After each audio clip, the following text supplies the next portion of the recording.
NDA की तैयारी अब बच्चा क्लास 10th के इमिडिएटली बाद शुरू कर देता है। उसका एक रीजन तो ये है कि जो एनडीए एग्जाम का सिलेबस है वो 11th-12th से काफी कोइंसाइड करता है, और दूसरा जिस तरीके का कंपटीशन एनडीए के लिए बढ़ रहा है, बच्चा जितनी जल्दी एनडीए की तैयारी शुरू करेगा उतने ज्यादा चांसेस है कि वो नेशनल डिफेंस एकेडमी खड़कवासला पहुंच पाएगा। आज हम इस वीडियो में इसी टॉपिक पे बात करने वाले हैं कि अपनी स्कूलिंग के साथ साथ आप एनडीए की प्रिपरेशन कैसे मैनेज कर सकते हो। जब एक बच्चा 10th से 11th में जाता है तो ऑलरेडी उसके बहुत सारे चैलेंजेस हैं।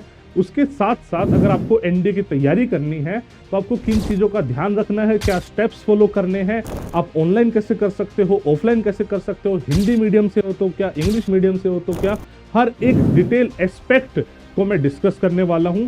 अगर आप एक स्टूडेंट और ये वीडियो देख रहे हैं, मैं रिक्वेस्ट करूंगा ये वीडियो अपने पेरेंट्स को भी दिखाएं ताकि आप सब लोग मिलके एनडीए के लिए जो रिक्वायरमेंट है ना एक बच्चे में उसको पूरा कर सके।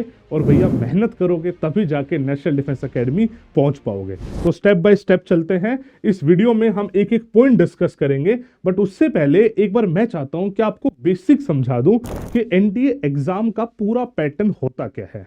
देखिए, एनडी का जो पेपर है बच्चा क्लास 12th में या क्लास 12th के बाद दे पाता है। जो नॉर्मली एज क्राइटेरिया है, जब फॉर्म भर रहे हैं तो 15.5 से 18.5 साल अप्रोक्सीमेटली उम्र होनी चाहिए। फॉर्म भरने से ज्वाइनिंग की जो टाइमिंग होती है वो अप्रोक्सीमेटली 1 साल की होती है। तो जब बच्चा ज्वाइन करता है उस टाइम पे उसकी उम्र 16.5 से लेकर 19.5 साल होती है। आपकी डेट ऑफ बर्थ के हिसाब से ही आपके नंबर ऑफ अटेम्प्ट्स कैलकुलेट होते हैं। मैंने वैसे LWS पे learnwithsumit.in वेबसाइट पे एक अटेम्प्ट कैलकुलेटर भी बना रखा है, एज कैलकुलेटर के नाम से। आप वो भी देख के अपने अटेम्प्ट्स भी कैलकुलेट कर सकते हो, ठीक है। तो आप जब क्लास 12th में होते हो या पास कर लेते हो तो सबसे पहले आप यूपीएससी का एनडी का फॉर्म भरते हो, और उसके स्टेप्स होते हैं कि सबसे पहले आपका रिटन एग्जाम होगा। जो बच्चा रिटन क्लियर करेगा उसका एसएसबी होगा, उसके बाद मेडिकल्स होंगे एंड मेरिट बनेगी। 5 से 6 लाख बच्चा हर बार ये फॉर्म भरता है जो रिटर्न एग्जाम देता है। उसमें केवल 8,000 बच्चा पास होता है, वो एसएसबी देता है। फिर उसमें अप्रोक्सीमेटली 600 से 700 बच्चा रिकमेंड होता है एसएसबी में, उनके मेडिकल्स होते हैं और फिर मेरिट बनती है। और हर बार अप्रोक्सीमेटली 400 बच्चा नेशनल डिफेंस एकेडमी ज्वाइन करता है। एक ऐसी एंट्री है जिसके थ्रू बच्चा क्लास 12th के बाद एक ग्रेड ए ऑफिसर बनने के काबिल हो जाता है। उसकी ट्रेनिंग होगी और सीधा उसका अपॉइंटमेंट होगा एज ग्रेड ए ऑफिसर, ठीक है। अगर हम रिटन एग्जाम स्पेसिफिक बात करें तो रिटन एग्जाम के 2 पेपर होते हैं, पेपर 1 एंड पेपर 2। पेपर 1 होता है मैथमेटिक्स का और पेपर 2 होता है जीएटी का, जिसकी फुल फॉर्म है जनरल एबिलिटी टेस्ट। मैथमेटिक्स में आता है क्लास 11th एंड 12th का सिलेबस। जो उसके टॉपिक है ना पेपर के, वो बिल्कुल वही है जो आपकी 11th एंड 12th के एनसीईआरटी है, बट ऑब्वियसली उससे थोड़ा ज्यादा पढ़ना पड़ेगा। और जीएटी 3 पोर्शन में डिवाइड होता है, जिसमें इंग्लिश आएगा, साइंस आएगा और जीके आएगा। इसमें एज सच कोई क्लास डिफाइंड नहीं है, कॉम्पिटिटिव सिलेबस होता है ये, जो आपका पेपर पूरा मैनेज करता है, ठीक है। ये होता है 900 नंबर का पेपर, 300 का मैथमेटिक्स का और जीएटी का 600 का।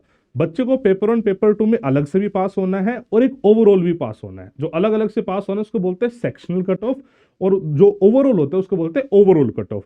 तो एटलीस्ट 25% नंबर आपको पेपर 1 पेपर 2 में लाने पड़ेंगे और फिर एक ओवरऑल कट ऑफ पास करनी पड़ेगी जो 900 में से 350 के आसपास वेरी करती है। तो आपका टारगेट स्कोर मिनिमम 400 होना चाहिए, और अगर लड़की है तो मिनिमम 450 होना चाहिए, तब जाके आपका रिटर्न क्वालिफाई आप मानोगे।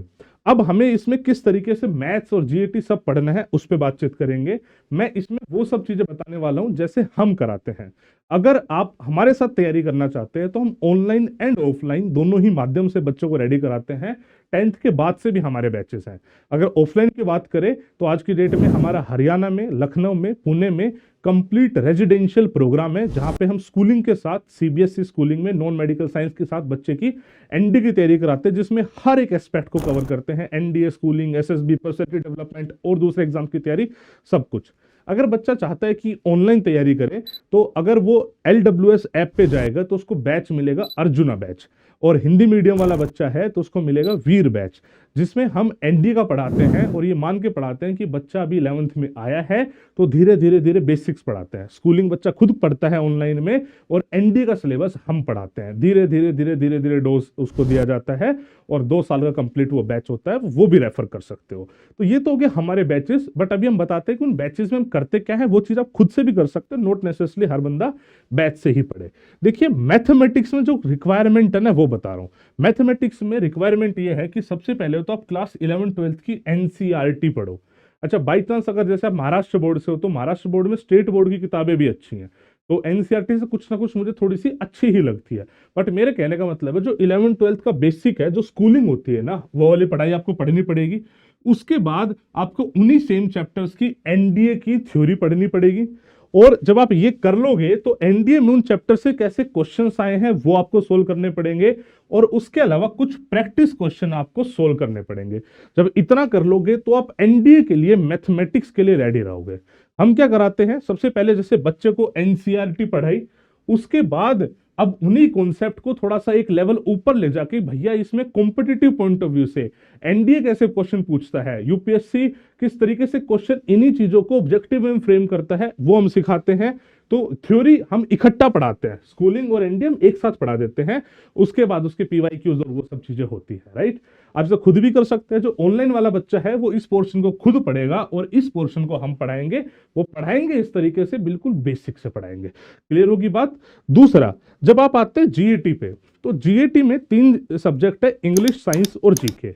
इन तीनों सब्जेक्ट का आपकी 11-12 से कुछ खास रिलेशन होता नहीं है। जो इंग्लिश है इसका सिलेबस है कॉम्पिटिटिव इंग्लिश वाला, भैया, जिसमें ग्रामर, वोकैब, रीडिंग कॉम्प्रिहेंशन ये आएगा।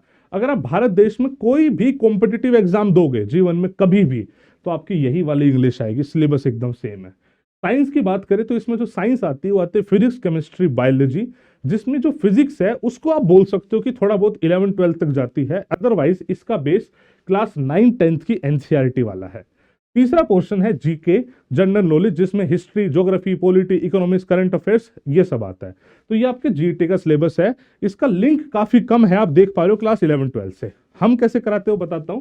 जैसे साइंस है, साइंस में आइडियली बच्चे को जो 11-12 की साइंस है ना, जो फिजिक्स, केमिस्ट्री है, उस पे फोकस करना चाहिए, उसको अच्छे से पढ़ना चाहिए।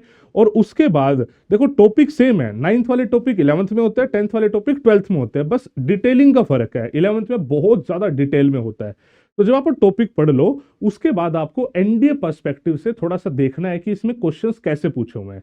हम जैसे नॉर्मल एक फिजिक्स की क्लास कराते हैं, उसको पूरा 12th के हिसाब से, 11th के हिसाब से पढ़ाते हैं, और उसके बाद उसी चैप्टर को एनडीए में देखते हैं कि भैया देखो कितना आसान आया है। एक्चुअली पूछे तो 11-12 की फिजिक्स केमिस्ट्री मुश्किल है और एनडीए की फिजिक्स केमिस्ट्री आसान है। इंग्लिश एकदम अलग से लेके चलते हैं। इंग्लिश देखो एक लैंग्वेज है, बहुत सारे लोग ऐसे हो सकते हैं जिसको इंग्लिश पढ़ने की जरूरत भी ना पड़े, सब कुछ उसको पहले से आता हो। अदरवाइज आपको इंग्लिश का प्रॉपर एक कोर्स करना पड़ेगा, चाहे आप कैसे भी करो, चाहे आप किसी किताब से करो, किसी ऑनलाइन करो, ऑफलाइन करो, जिसमें आप सारे ग्रामर के रूल्स जानोगे, वोकैबुलरी किस तरीके से पढ़ी जाती है वो जानोगे, क्या याद करना है, रीडिंग कॉम्प्रिहेंशन ये सब जानोगे। हम रोज का 1 घंटा इस चीज पे निकालते हैं, तो बच्चा धीरे धीरे धीरे धीरे उस चीज के लिए रेडी होता है। इसका सिलेबस है कॉम्पिटिटिव इंग्लिश। ये आपको जीवन में एक बार पढ़ना पड़ेगा। अगर आपको लगता है कि नहीं आपकी इंग्लिश अच्छी है, तो आप एक बार एनडीए का प्रीवियस ईयर पेपर उठा लो, 2-3 कम से कम करके देख लो। और इंग्लिश के 50 क्वेश्चन होते हैं, 50 में से अगर आपके 30 से 35 क्वेश्चन सही हो रहे हो, तो आप मान लो कि आप इंग्लिश नहीं पढ़ोगे तो भी आपका काम चल जाएगा। बट इंग्लिश आपको बोलनी जरूर पड़ेगी। उस पर भी मैं आऊंगा कि कम्युनिकेशन स्किल्स की क्या मतलब नीड होती है, वो सब भी बताऊंगा। बट ये बताएं हम किस तरीके से कराते हैं और आपको कैसे करना चाहिए।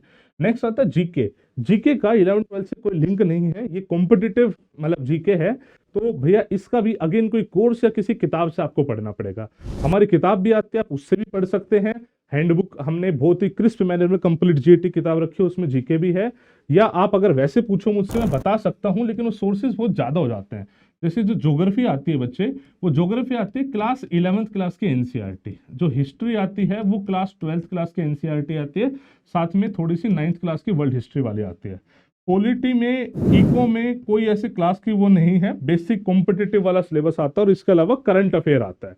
तो ये बेसिक इसका सिलेबस होता है, जिसमें आप मान के चलो कि आपको ना इसके लिए अलग से टाइम रोज देना पड़ेगा, और इसके लिए भी आपको रोज टाइम देना पड़ेगा। हम भी जो बच्चे हमारे साथ पढ़ते हैं, हम उसको टाइम देते हैं और भैया पढ़ाते हैं उसको। अगर आप ऑनलाइन पढ़ रहे हो तो आपको इनकी क्लासेस मिलेंगी, तभी वो धीरे धीरे वो चीजें रेडी हो पाएंगी। ठीक है, अब हम आ जाते हैं कि आपको एक्चुअल में किस तरीके से स्कूल के साथ साथ तैयारी करनी है। बहुत कुछ ऐसी टिप्स है बच्चे जो बहुत जरूरी है।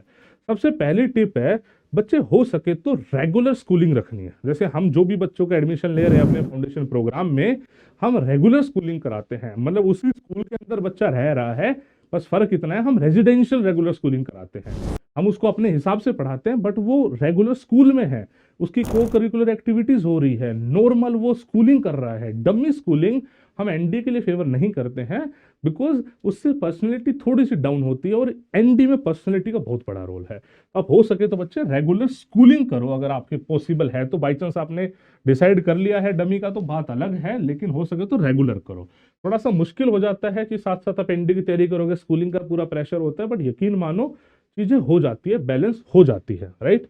दूसरा, जो भी स्कूल में एक्टिविटी हो रही हो, डिबेट है, कोई कल्चरल फंक्शन है, को करिकुलर एक्टिविटीज है, सब में पार्टिसिपेट करो, उससे आपकी पर्सनैलिटी में बहुत ज्यादा अनहेंसमेंट मिलेगी। बट बहुत बार पेरेंट्स क्या करते हैं कि अरे भाई तू बस पढ़ ले, बाकी ये सब रहने दे, क्या नाच कूद करता रहता है स्कूल में, डिबेट करता रहता है, ये मत कर, बस तू पढ़ लिया कर।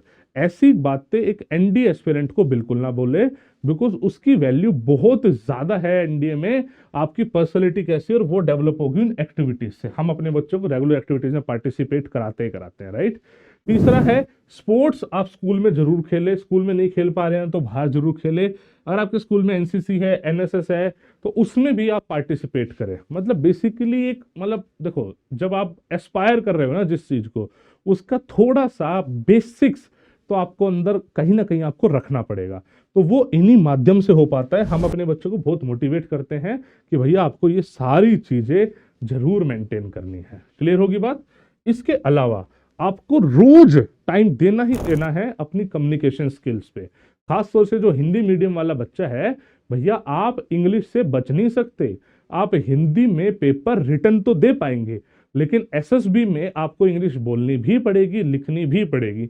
मैटर नहीं करता आप हिंदी मीडियम से पढ़े हो, इंग्लिश मीडियम से पढ़े हो, आपको बोलना पड़ेगा, आपको लिखना भी पड़ेगा। तो इंग्लिश से कभी भी बचना नहीं है।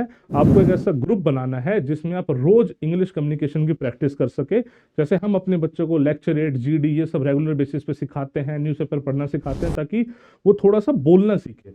जब तक बच्चा अपनी बातें एक्सप्रेस नहीं करेगा और इंग्लिश मीडियम में नहीं करेगा, तब तक इश्यूज है। और इस चीज को लेकर डरने की जरूरत नहीं है कि यार मुझे तो इंग्लिश बोलनी आती नहीं है, मैं कैसे बोलूंगा। हर बच्चा सीख जाता है। मतलब हमारे पास कोई बच्चा हमने ऐसा देखा नहीं जिसके अंदर बेसिक कॉन्फिडेंस आया ना हो इंग्लिश बोलने का। हाँ, मुश्किलें होती हैं, और ना ही कोई फराटेदार अंग्रेजी फ्लुएंट इंग्लिश बोलनी है। बेसिक कम्युनिकेशन होना चाहिए, आपकी बात सामने वाले बंदे को समझ में आनी चाहिए जब आप बोल रहे हो। तो इसी में एसएसबी आ जाता है।